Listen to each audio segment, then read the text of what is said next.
स्वागत है आप सभी का हमारे इस सेशन में। तो बच्चों, जैसे कि आप लोगों ने देख लिया है, the topic that we are gonna study today is the types of land forms, और वो भी इन वन शॉट। तो जितने भी हमारे मेजर लैंड फॉर्म्स हैं, उन मेजर लैंड फॉर्म्स को हम लोग एक ही क्लास में कंप्लीट करने वाले हैं। एक बहुत ही ज़्यादा सिंपल एक्सप्लेनेशन मैं आप लोगों को देने वाली हूँ। लेकिन जो बच्चे सोच रहे हैं कि अरे हम मैम को नहीं जानते, बहुत से बच्चे जानते होंगे, बहुत से बच्चे नहीं जानते होंगे, तो उन सारे के सारे बच्चों को मैं एक बारी ज़रा बता दूँ अपने बारे में। So my name is Ujjwala Punj and I am your social science educator. तो हमारे क्लास 6 के छोटे छोटे से बच्चे हैं, उन बच्चों को मैंने अपना नाम भी बता दिया है। और बच्चों, मैं आप लोगों को एसएसटी पढ़ाती हूँ। एसएसटी के अंदर हिस्ट्री, सिविक्स, अभी आगे चलकर इकोनॉमिक्स अभी तो आई नहीं है, लेकिन वो भी आएगी परेशान करने के लिए बाद में, तो वो भी पढ़ा देती हूँ। और ज्योग्राफी तो पढ़ ही रहे हैं, ठीक है। सो ये जो चैप्टर है, यहाँ पर we are gonna be studying the major land forms of the earth. So major land forms ma'am पहले तो होता क्या है, चलो यहाँ पर जरा एक बारी मैं आप लोगों को एक्सप्लेन करती हूँ। एक बहुत ही सिंपल सी चीज कि when we talk about land forms, form, Virat Kohli जब अच्छा खेल रहा होता है तो हम बोलते हैं विराट कोहली अच्छे फॉर्म में है ना। जब बुरा खेल रहे होते हैं तो अच्छे फॉर्म में नहीं है। लेकिन ये वो वाला फॉर्म नहीं है, ये वो वाला फॉर्म भी नहीं है जिसको भरना होता है कि फॉर्म भर दो भाई। ये है लैंड फॉर्म्स, अलग अलग प्रकार की जमीन। अब अलग अलग प्रकार की जमीन कौन सी होती है? देखिए बच्चों, एक तो होती है हमारा फ्लैट लैंड, यानी कि हमारे प्लेन्स, ठीक है। फिर होता है एक हमारा टेबल लैंड स्ट्रक्चर, थोड़ा सा एलिवेटेड लैंड, यानी कि ऊपर लैंड, जो कि होता है प्लेट्यू। और देखें तो एक होता है हमारा माउंटेन, माउंटेन, प्लेट्यू, प्लेन। जमीन तो जमीन है, लेकिन कहीं पे जमीन एकदम सीधी है, एकदम नीचे है, कहीं पे जमीन थोड़ी उठी हुई है, ऐसे फ्लैट लैंड टाइप का है, और कहीं पे जमीन जो है वो जमीन बहुत ही ऊंची है, जैसे कि पहाड़ है, ठीक है। सो पहाड़ की बात हो रही है, प्लेट्यू की बात हो रही है, प्लेन्स की बात हो रही है। These are the different types of land forms that are available. Alright, so ये जो different types of land forms हैं, ये तो समझ में आ गया है कि लैंड फॉर्म्स होते क्या हैं, लैंड फॉर्म्स बनते कैसे हैं, जरा उस चीज को भी देख लेते हैं, फिर देखेंगे मेजर टाइप्स। तो land forms are a result of two processes, दो अलग टाइप से बच्चों लैंड फॉर्म्स बनते हैं। अब कोई सोच रहा है कि भाई एक दिन ऐसे ही लोग उठे थे और माउंटेन मौजूद था, प्लेट्यू मौजूद था, प्लेन मौजूद था, ठीक है, मौजूद था, लेकिन इसको बनने में जो है काफी ज्यादा समय लगा है। एंड बच्चों, ये नेचुरली नहीं बनकर आए थे, they have been made over time.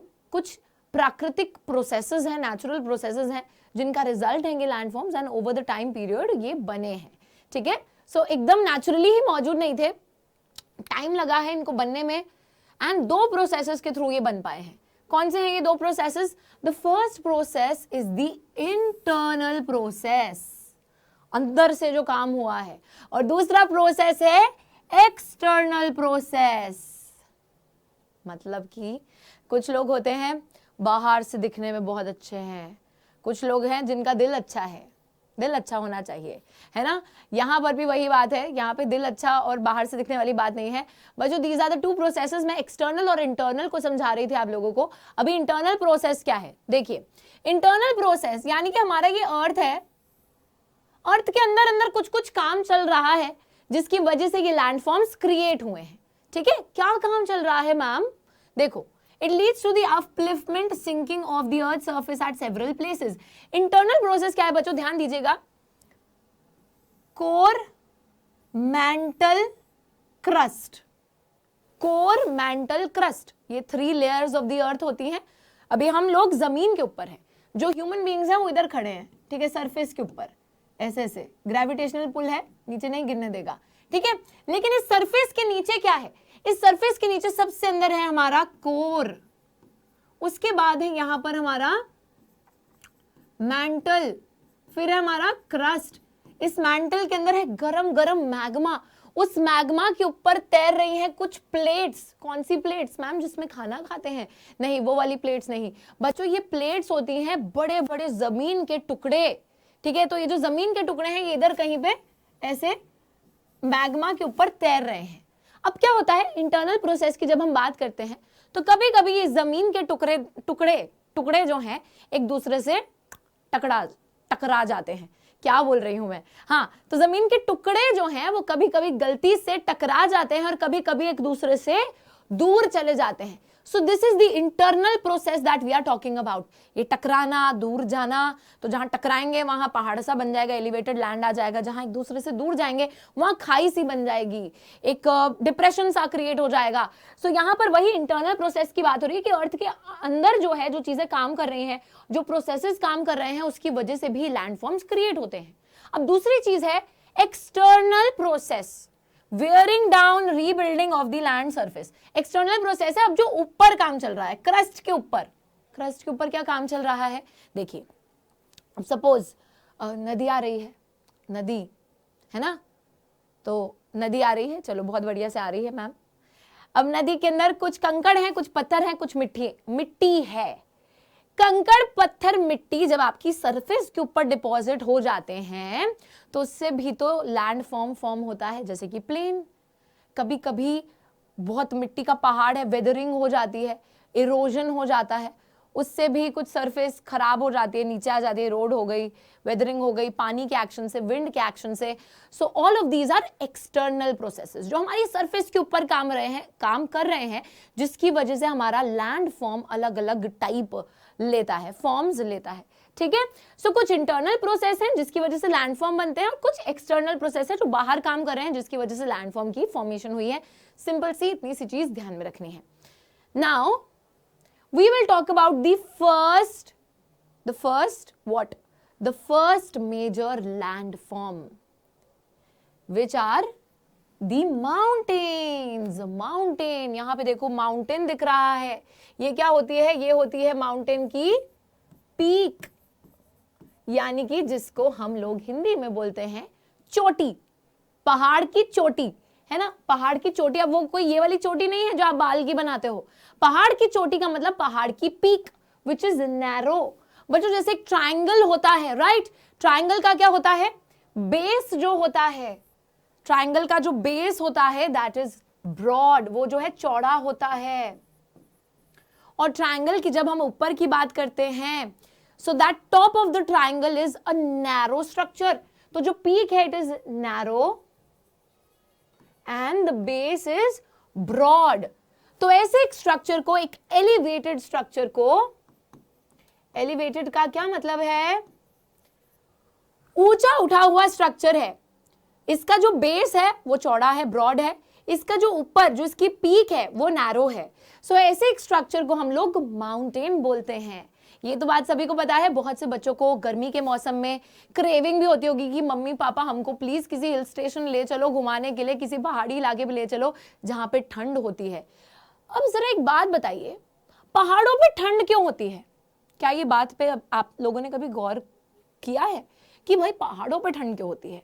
क्योंकि बच्चों, पहाड़ जो है एक ऊंचाई पे होते हैं।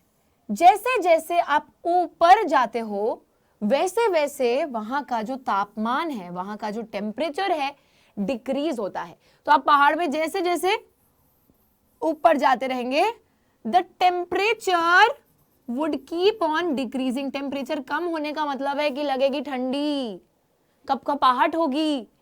That is the reason. Okay, so mountains की जब हम लोग बात कर रहे हैं तो माउंटेन्स क्या है? Simply broad base, narrow top, उसी के साथ साथ temperature would keep on decreasing because it is an elevated portion of the land. So it is a landform, जमीन का ही एक प्रकार है, उठा हुआ है, नेचुरल एलिवेशन है। एक नेचुरल तरीके से एलिवेशन पाई जाती है अर्थ सरफेस पे। इट इज एलिवेटेड, एलिवेटेड होती है कोई भी चीज जो उठी हुई हो। लेकिन उठी हुई किस प्रकार है? ऊपर से नैरो, नीचे से ब्रॉड। कुछ माउंटेन्स में परमानेंटली फ्रोजन रिवर्स होते हैं of ice which are glaciers. बच्चों, जैसे हमारे हिमालय पर्वत है, वहां पे क्या है, जो टॉप है वो इतनी ज्यादा ठंडी होती है कि वहां पे वो जम जाता है, हर चीज, पानी वहां जमा हुआ होता है ग्लेशियर के फॉर्म में। तो जब बर्फ सी होती है ना, बर्फ, तो उसके अंदर सारा पानी है जो जम चुका है, तो ग्लेशियर्स भी पाए जाते हैं। कुछ माउंटेन्स हमको दिखते भी नहीं है because they are under the sea. अब कुछ एलिवेशन ऐसी है जो सी के अंडर ही है, तो सपोज ऐसे माउंटेन है पर यहाँ पे सी आ गया, ठीक है, तो ये कुछ माउंटेन नीचे ही रह गए। एलिवेटेड तो थे ये भी स्ट्रक्चर्स, लेकिन सी उनके ऊपर आ गया तो ये कुछ हमें दिखेंगे नहीं, क्योंकि सी उनके ऊपर है, माउंटेन नीचे ही रह गया। माउंटेन्स जो कि एक लाइन में पाए जाते हैं उनको रेंज बोलते हैं। रेंज ऑफ माउंटेन सुना होगा ना, Himalayan range of mountain. Range का क्या मतलब होता है, जो ऐसे कंटिन्यूअसली पहाड़ पहाड़ पहाड़ पहाड़, जैसे बचपन में सीनरी बनाते थे ना, ये वाली किस किसने सीनरी बना रखी है? मैंने तो बना रखी है भाई, अपने स्कूल में ऐसे पहाड़ बनाते थे, ऐसे सूरज देवता बना देते थे, एक इधर से ऐसे झरना आ रहा है, एक इधर घर बना देते थे, है ना। तो ये जो कंटिन्यूअसली पहाड़ चलते जा रहे हैं, these are known as the range of mountains. Simple है कि नहीं है बात? लाइन में माउंटेन लगा दिए, रेंज ऑफ माउंटेन। माउंटेन क्या है? एक एलिवेटेड स्ट्रक्चर ऑफ लैंड, उठा हुआ हिस्सा है जमीन का, जिसका बेस ब्रॉड है, ऊपर से ये जो है नैरो है, उसको बोलते हैं पीक ऑफ माउंटेन या फिर पहाड़ की चोटी। पहाड़ की चोटी पकड़ के खींच मत देना। उसी के साथ साथ यहां पर एक और चीज है, कुछ माउंटेन्स में परमानेंटली फ्रोजन रिवर्स पाए जाते हैं, परमानेंटली फ्रोजन, कभी पिघलेंगे ही नहीं, जिनको हम ग्लेशियर बोलते हैं। ठीक है बच्चा लोग, चलो आगे देखिए। बहुत से माउंटेन सिस्टम्स में पैरेलल रेंजेस होती हैं। रेंज क्या है? कंटिन्यूअसली जब पहाड़ चलते जा रहे हैं। पैरेलल लाइंस क्या है? जो एक दूसरे के ऐसे ऑपोजिट, मतलब एक दूसरे के ऐसे पैरेलल भाग रही हैं। अभी रेंज ऑफ माउंटेन्स, यहाँ पे पहाड़ है, पहाड़ पहाड़ पहाड़ पहाड़ पहाड़ पहाड़ पहाड़ पहाड़ पहाड़ पहाड़ पहाड़ पहाड़ पहाड़ पहाड़ पहाड़ पहाड़ पहाड़ पहाड़। तो जब ऐसे रेंजेस ऑफ माउंटेन्स एक दूसरे के पैरेलल जा रही हैं तो दीज आर पैरेलल रेंजेस, जो कि हजारों किलोमीटर तक एक्सटेंड करते हैं, 1000 किलोमीटर तक ये रेंजेस चलती जा रही हैं। जैसे कि बच्चों आप लोगों को ये बात पता है कि नहीं, पर जो हमारा हिमालय माउंटेन सिस्टम है, हिमालयाज की जब हम लोग बात करते हैं, जो कि एशिया का एक माउंटेन सिस्टम है, हिमालयन माउंटेन सिस्टम इंडिया के थ्रू भी गुजरते हैं। तो ये जो हिमालय पर्वत है, इसकी 3 पैरेलल रेंजेस मौजूद हैं। कौन सी हैं वो 3 पैरेलल रेंजेस? हिमाद्री, हिमाचल, हिमाद्री हिमाचल है, और क्या है? शिवालिक्स। ठीक है, हिमाद्री, हिमाचल, शिवालिक्स एकदम ऐसे लाइन में 3-3 रेंज भाग रही हैं पैरेलल। ओके, सो तीनों को मिलाकर बनता है हिमालय माउंटेन सिस्टम। अब ऐसे ही माउंटेन सिस्टम देखो, एक तो हिमालयाज है जो कि एशियन कॉन्टिनेंट पे मौजूद है, फिर है एल्प्स, फिर है एंडिस।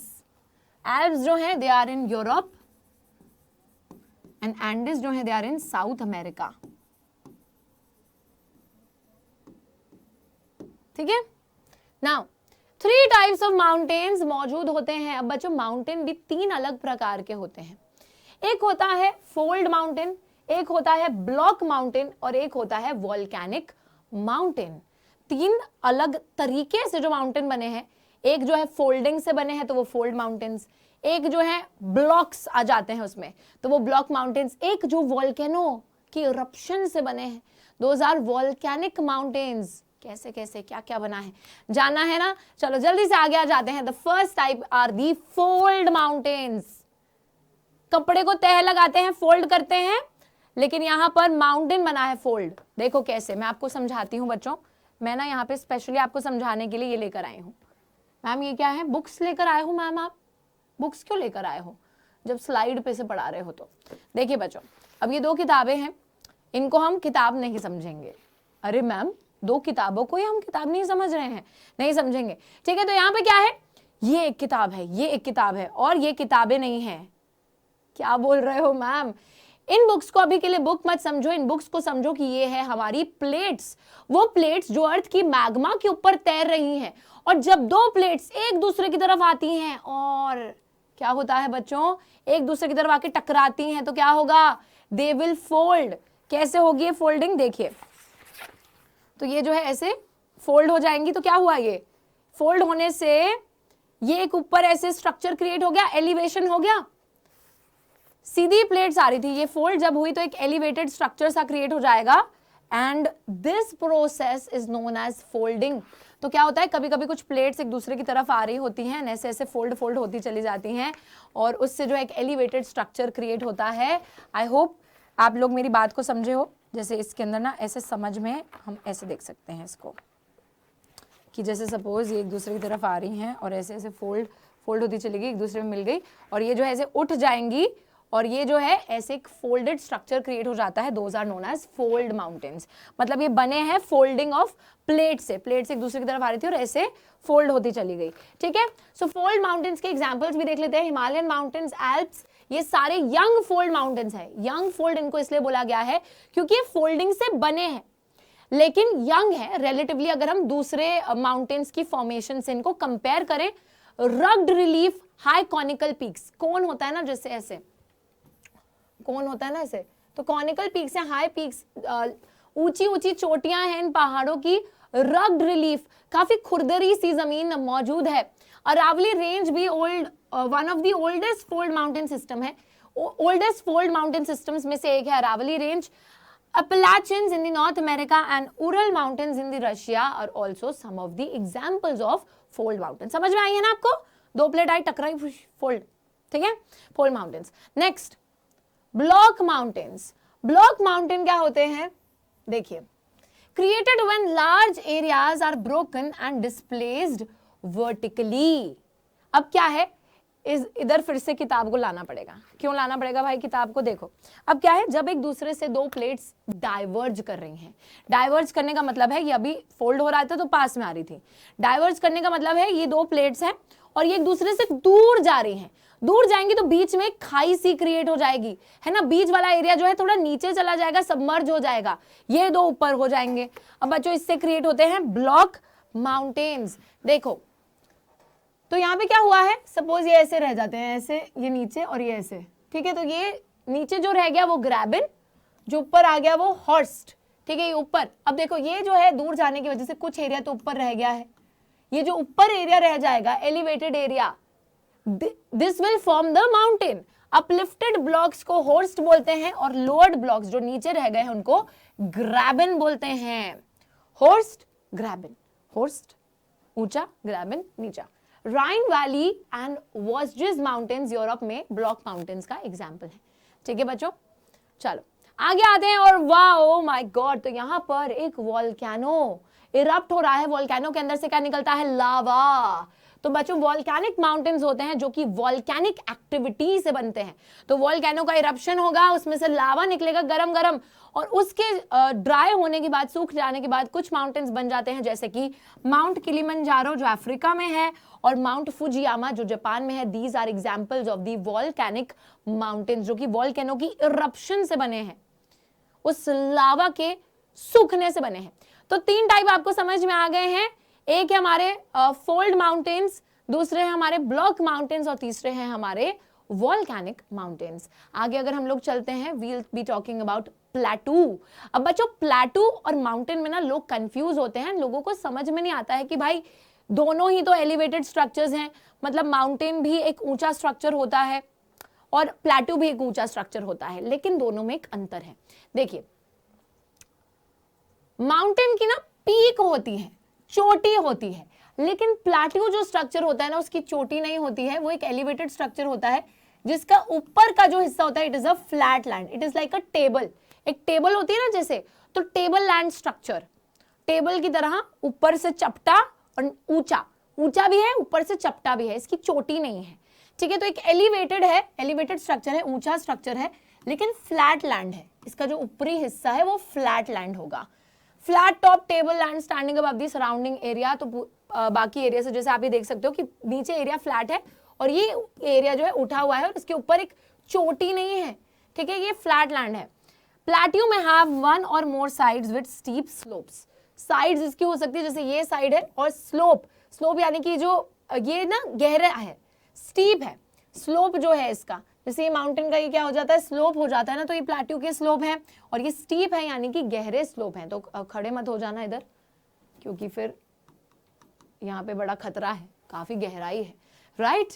चलो प्लेट्यू की ही बात करते हैं। प्लेट्यू काफी ज्यादा यूजफुल होते हैं बच्चों, बिकॉज यहाँ पर मिनरल डिपॉजिट्स बहुत ही ज्यादा तादाद में पाए जाते हैं। मिनरल डिपॉजिट्स मतलब जब आप लोग प्लेट्यू वाले एरिया में जाते हो जहाँ पे एक एलिवेटेड फ्लैट लैंड है, वहां पर जब लोग क्या करते हैं, वहां पे जब बच्चों मिनरल्स के लिए लोग निकाल रहे हैं मिनरल्स को बाहर, माइनिंग वगैरह कर रहे हैं, ठीक है।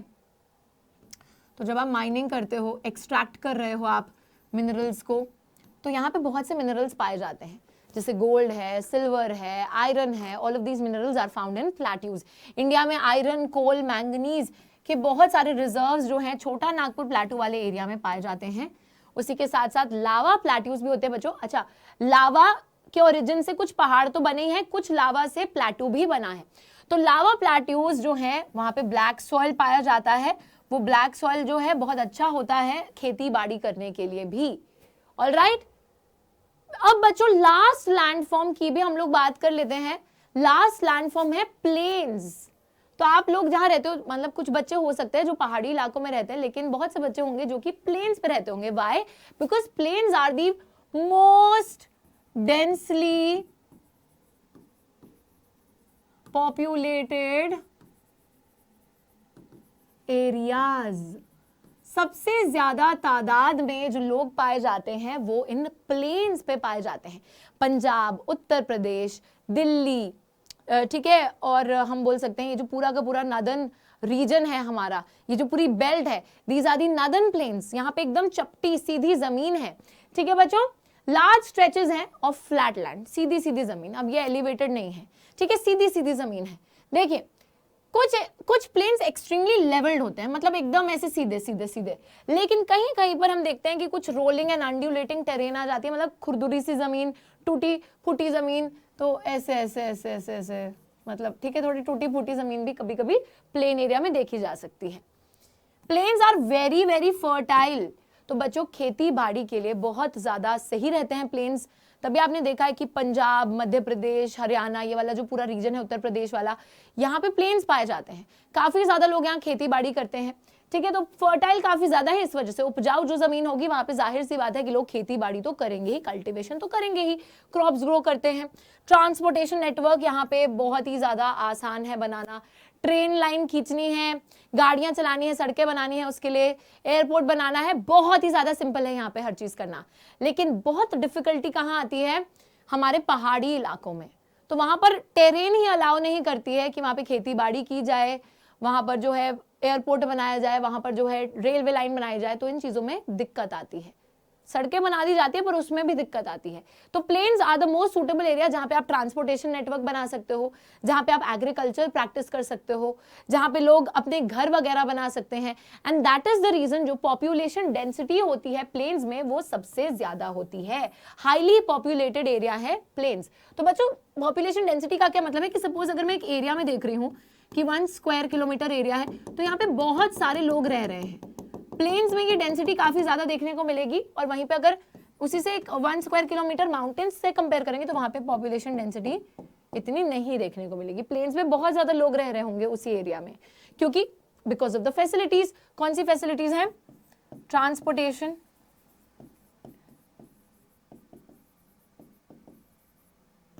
Building houses,